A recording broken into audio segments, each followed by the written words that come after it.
సీతారాంపురం గ్రామానికి చెందినటువంటి ఓ యువకుడితో ఎంగేజ్మెంట్ అయింది. పెళ్లి చూపులకు దుచ్చుకున్నారు. అమ్మాయిని అబ్బాయి ఇష్టపడ్డాడు, అబ్బాయిని అమ్మాయి ఇష్టపడింది. తల్లిదండ్రులు కూడా అప్పు సొప్పు చేసి ఆ అమ్మాయిని అత్తగారింట్లో అంగరంగ వైభవంగా పెళ్లి చేసి పంపాలనుకున్నారు. కానీ ప్రస్తుతం చిట్ట చివరికి విగత జీవిగా పాడే కట్టి కాటకి పంపించినటువంటి పరిస్థితి ఆ తల్లిదండ్రులకు ఏర్పడింది. తల్లిదండ్రులు కన్నీరు మున్నీరుగా విలపిస్తున్నారు. ప్రస్తుతం ఆ కుటుంబం కన్నీరు తుడిచేందుకు ఆ ఊరంతా తరలి వచ్చింది. ఒకరు కాదు, ఇద్దరు కాదు, కొన్ని వందల మంది వచ్చి ప్రస్తుతం ఆ కుటుంబానికి అండగా నిలుస్తున్నారు. నిందితుడైనటువంటి సీతారాంపురం గ్రామానికి చెందినటువంటి బిచ్చాను అరెస్ట్ చేయాలని డిమాండ్ చేస్తున్నారు. ప్రస్తుతం కుటుంబ సభ్యులు మనతో ఉన్నారు. వారితో కూడా మాట్లాడించే ప్రయత్నం చేద్దాం. తులికాశ్రీ బాబాయ్ ఉన్నారు. అసలు ఏం జరిగింది? అసలు బిచ్చా మీకు ఏ విధంగా పరిచయం అయ్యాడు? మధ్యవర్తిత్వం ఎవరు వహించారో? అమ్మాయిని ఇష్టపడిన తర్వాత అమ్మాయిని ఎటో తీసుకెళ్లాడని చెప్తున్నారు. ఏం జరిగింది ఆ తర్వాత? భానోత్ కిషన్ అనే అబ్బాయి ఈ సంబంధాన్ని తీసుకొచ్చిండు. తను ఈ అబ్బాయి మంచోడు. అంతకుముందు ఇక్కడ ఎంగేజ్మెంట్ జరిగింది. ఆ ఎంగేజ్మెంట్ జరిగిన తర్వాత కూడా ఆ అమ్మాయిని లాస్ట్ చిట్ట చివరి కార్డులు ప్రింట్ అయ్యేసరికి అమ్మాయి వద్దని వెళ్ళిపోయింది. ఈయన ఒక 5-6 ఇలానే మోసం చేసుకుంటూ తిరుగుతుండు. అయితే ఈయన గారు అంతకుముందు మా కుటుంబంలో పరిచయం కారణము భానోత్ కిషన్. భానోత్ కిషన్ రాకపోతే ఈ దుస్థితికి రాలేము. అయితే వారు ఈ సంబంధం తీసుకొచ్చారు. ఈ అబ్బాయి బెంగళూరు ఎయిర్పోర్ట్లో ఉద్యోగి అని చెప్పారు. ఉద్యోగి అబ్బాయి పేరేంటి? భానోత్ బిచ్చా సన్నాపు వాగ్య. ఆయన సీతారాంపురం రూప్లతండకి చెందిన లక్ష్మీదేపల్లి మండలం, భద్రాద్రి కొత్తగూడెం జిల్లా వారు.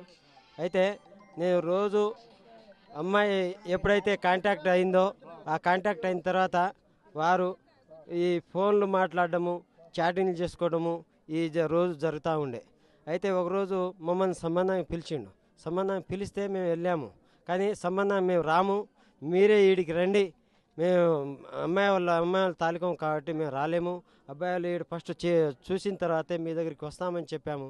అయినా కూడాను లేదు అమ్మాయి చేసుకునేవాడిని నేను కాబట్టి మీరు ఎట్టి పరిస్థితుల్లో మీరు రండి, లేదు మీ తల్లిదండ్రులతో ఒకసారి మాట్లాడేయండి, లేదు వాళ్ళతో చెప్పండి అంటే, లేదు ఆ తల్లిదండ్రులు కాదు ఉంచుకునేది, పెళ్లి చేసుకునేది నేను కాబట్టి మీరు ఇక్కడికి రండి అని చెప్పి మమ్మల్ని ఒక 10-18 మంది 20 మంది దాకా మేము వాళ్ళ ఇంటికి వెళ్ళాము.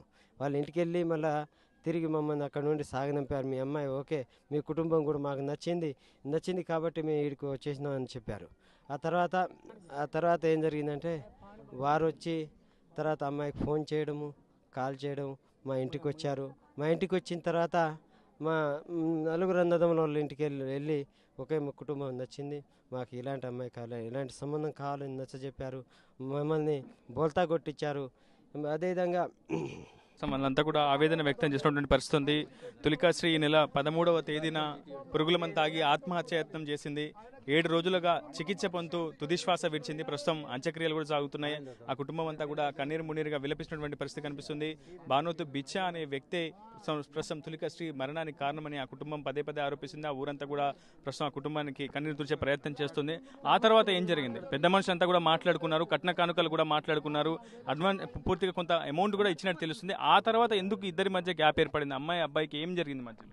అయితే 31వ తారీఖు మా అన్నయ్య బాబు బర్త్డే చేస్తామని, మాకొక్కడే బామ్మర్ది, వాడు చిన్నోడు, వాడు ఇంటర్ మదిరాలో చేస్తుంటే మేము ఆడికి వెళ్ళి మేము బర్త్డే చేసి వస్తాం అని గత 2 రోజుల ముందుండి తనకు అమ్మాయికి ఫోన్ చేయడము, అమ్మాయితో తల్లిదండ్రులకు ఒప్పియమని చెప్పడము, అదేవిధంగా మా అన్నవదీయులకు ఇద్దరికి ఫోన్ చేసి చెప్పడము, లేదు మేము పంపాము, కార్యక్రమం ఏం కాకముందు మేము పంపిస్తే అది కరెక్ట్ కాదు, అది పద్ధతి కాదు అని చెప్పేసరికి, లేదక్క ఏదైనా నేను చేసుకునేవాడిని, ఏదైనా నేను చూసుకునేటోడిని కాబట్టి ఇలాంటి సంబంధం నేను కుదుర్చుకున్నాను కాబట్టి కట్నానికి నేను ఆశపడట్లేదు, కానీ నేను నేను వచ్చాను అర్థం చేసుకోండి అని చెప్పి ఫోన్లో చెప్పిన తర్వాత కూడా ఇంటికి వచ్చి నమ్మబలికించి మా అమ్మాయిని తీసుకెళ్ళి 31వ తారీఖు పొద్దున 9:30 ఆ టైంకి తీసుకెళ్ళి రాత్రి 1:30కి వచ్చారు. ఏమైంది ఏంటి అనేది అమ్మాయి ఏం చెప్పలేదు. తర్వాత 3వ తారీఖు ఎంగేజ్మెంట్ చేసుకుందామని చెప్పారు. ఎంగేజ్మెంట్ చేసుకుందాం అంటే సరే అని చెప్పాము. అయితే నాకు కుదరట్లేదు, నువ్వు 3వ తారీఖు ఏమైందిరా అంటే కుదరట్లేదు, మేము నాకు బిజీ వర్క్ ఉంది, నాకు అర్జెంటుగా నాకు లీవులు ఏర్పాటు అవ్వట్లేదు, లీవులు మాకు శాంక్షన్ చేసి, అంతకుముందు నేను చాలా బోల్తబడి ఉన్నా, అమ్మాయిని ఏదో చేసి ఉన్నా ఇదని చెప్పుకొచ్చాడు.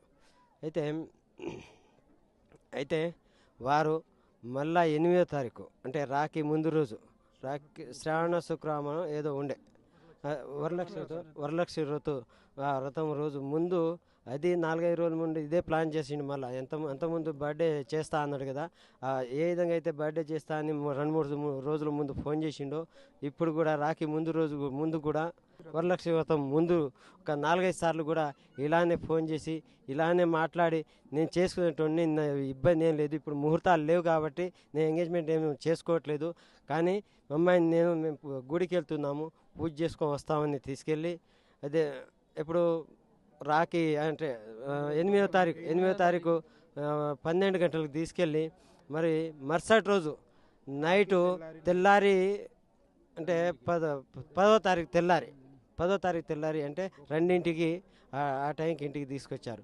ఆ ఇంటికి కూడా ఆటోలో ఇక్కడ పడేసి వెళ్ళిపోయిండు. ఏం జరిగిందంటే అనేది అమ్మాయి మాకు చెప్పలేదు.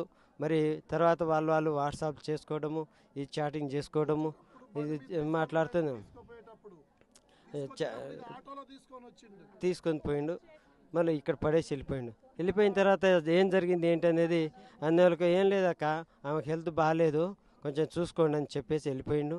తర్వాత అన్నయ్య దానికి ముందు నా ఇల్లు కన్స్ట్రక్షన్లో ఉంది, తొందరగా పెళ్లి చేసుకుందాము, కన్స్ట్రక్షన్లో ఉంది, నాకు 2 లక్షలు ఉంటే తర్వాత చూసుకుందాం మామ అని చెప్పారు.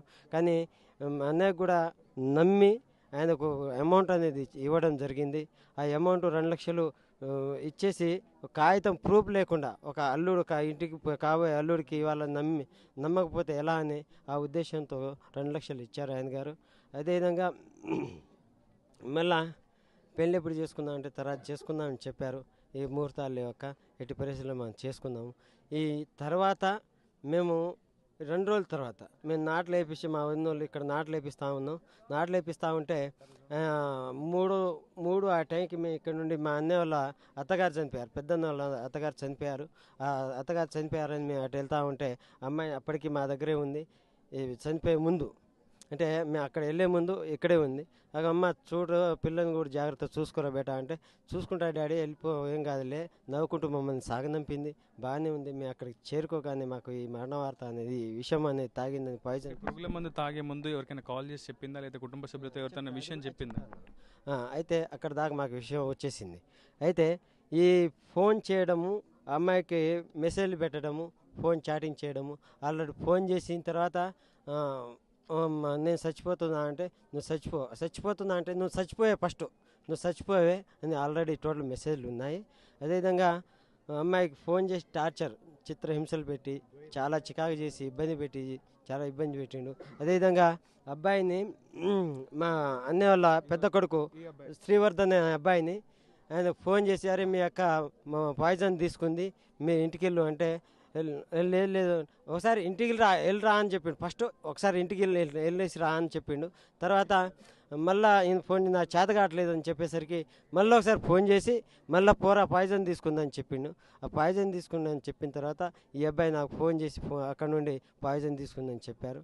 అది జరిగిన సంఘటన సార్. ఇది ఖచ్చితంగా మీరు న్యాయం చేస్తారు.